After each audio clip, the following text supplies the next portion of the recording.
How often do you hear a conversation like this? Hey, Bob, what's up? Hey, Dave. Not much. I went playing tennis the other day, and that was pretty fun.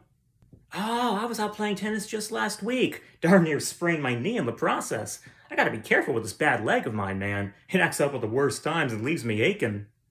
Yeah, I have to be careful too. How do you think I feel? I got a bad back, and those high swings really test me. Yeah, I gotta watch it too. I'm a real daredevil out there, man. Really. Same. I'm crazy, for real. Yeah, I hear ya. Well, talk to you later, man. Nice talking to you. See you around, Bob. Nice talking to you, too. Notice anything strange? This is, honestly, a pretty normal conversation between friends, but there's a very problematic trend to it. You'll notice that neither of those guys is actually replying to the other's comment. They simply use the other person's comment as a springboard to go off on their own personal tangents. The whole conversation consists of I's, with barely any U's. Thus, it's quite a selfish exchange, honestly. It's especially selfish because neither of the two affirms the other's pain points. When Bob mentions his bad knee, Dave just mentions his bad back. He offers no sympathy, no affirmation for Bob's pain at all, which really makes it seem like he kind of doesn't care about Bob's pain, honestly. It would have been far better if Dave, before commenting on his own back, had said something like, "Oh geez, Bob, I'm super sorry to hear that. That must have been rough. How long has that knee been hurting you?"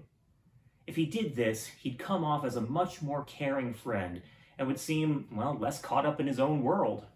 I think Bob would have appreciated him more too. He'd be grateful that his friend cared enough about him to affirm his pain points and empathize with him.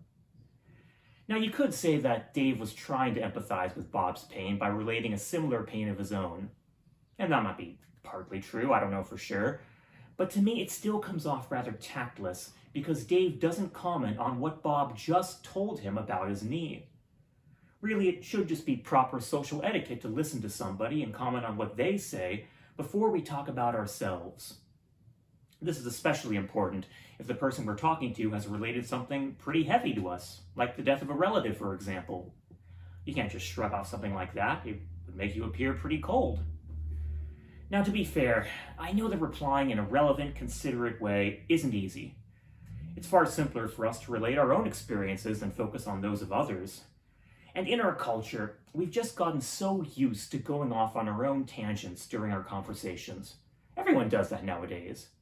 It's not often that you meet someone who's interested enough in you to want to talk about you. But that exact tendency, make no mistake, is the mark of a genuinely kind, caring person. So ask people about themselves, listen to what they say, and do your best to reply with relevant comments. Usually, depending on the situation, of course, all you really need to say is, "I'm sorry, that must be so hard for you," or "Congrats, I'm happy for you." See, the content of your comment honestly doesn't matter that much. What really matters is just that you affirm people. It's worth noting, I think, too, that how we say things often matters more than what we say. So let's do our best to empathize with people in our conversations. Let's do our best to actually listen, reply, and affirm what people tell us. Because if we're only saying "I" in our conversations, then we're just conversing with ourselves. And now I'm curious, what do you all think about this subject? Do you agree with these views, or perhaps you have a different perspective? I'd love it if you let me know in the comments below. And hey, if you enjoy this content, don't forget to like this video and subscribe to this channel. It helps out a ton. Thanks for watching, and I hope you all have a wonderful day.